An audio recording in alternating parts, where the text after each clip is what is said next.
நண்பர்கள் மேலேயும் அவர் கோபப்படுவார், அரசியல்வாதிகள் மேலேயும் அவர் கோபப்படுவார், ஏன் ஊடகம் இந்த மேலேயும் கோபப்படுவார். ஆனால் யாருக்கும் அவங்க மேலே கோபம் வராது. ஏன்னு சொன்னால் இந்த விஜயகாந்த் அவருடைய கோபத்துக்கு பின்னால் ஒரு நியாயமான காரணம் இருக்கும், சுயநலம் இருக்காது, ஒரு அன்பு இருக்கும், நட்புக்கு இலக்கணம் விஜயகாந்த் அவர்கள்.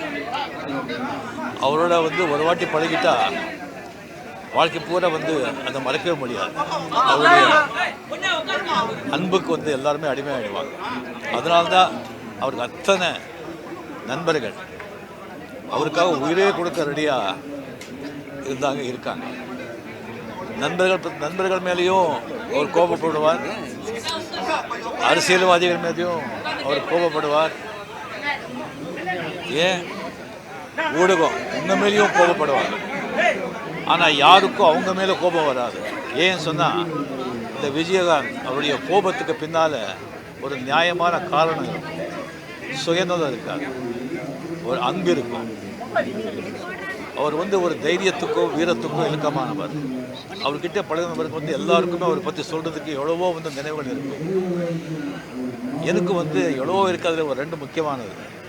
எனக்கு உடம்பு ரொம்ப சரியில்லாமல் ராமச்சந்திரா மெடிக்கல் ஹாஸ்பிட்டலில் நான் சுயநலம் இல்லாமல் அங்கே இருக்கும்போது நிறைய பேர், மீடியா, ரசிகர்கள், மக்கள் எல்லாருமே அங்கே ரொம்ப தொந்தரவாக இருந்தது, கண்ட்ரோலே பண்ண முடியல.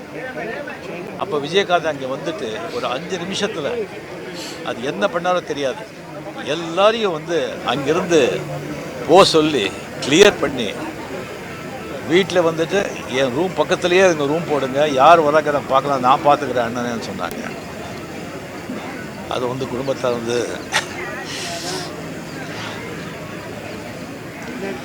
மறக்கவே முடியாது. அதே மாதிரி ஒரு வாட்டி சிங்கப்பூர், மலேசியா இந்த ஷோக்கான நடிகர் சங்கம் இந்த ஷோக்காக போகும்போது மலேசியாவில் எல்லாம் முடிச்சுட்டு வரும்போது நான் எல்லாம் பஸ்ஸில் ஏறிட்டாங்க. நான் கொஞ்சம் வரும்போது கொஞ்சம் நேரமாச்சு. ரசிகர்கள் அவங்க எல்லாமே ரொம்ப சூழ்ந்துட்டாங்க, மீடியா எல்லாமே வரவே முடியல. ஒரு 5 நிமிஷம் திண்டாடுறேன். அந்த பவுன்சர்ஸ் எல்லாம் இருக்காங்க, யாரும் ஒன்றும் பண்ண முடியலை.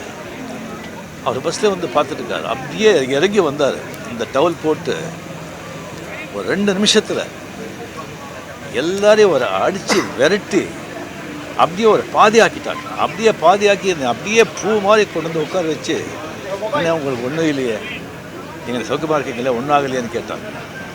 அந்த மாதிரி ஒரு ஆள் கடைசி நாட்கள் அவர் பார்க்கும்போது ரொம்ப கஷ்டமாக இருக்கும். கேப்டன் அவருக்கு பொருத்தமான பேர். 71 பால், அவ்வளோதான். பல பவுண்டரிஸ், பல சிக்ஸர்ஸ், நூற்றுக்கணக்கான இடங்களை குவித்து மக்களை மகிழ வச்சு விக்கெட்டை எழுந்துட்டு இந்த உலகங்கிற ஃபீல்டை விட்டு போயிட்டார். வாழ்ந்தவர் கோடி, மறைந்தவர் கோடி, மக்கள் மனதில் யார்? விஜயகாந்த். வாழ்க விஜயகாந்த். நாம் விஜயகாந்த்.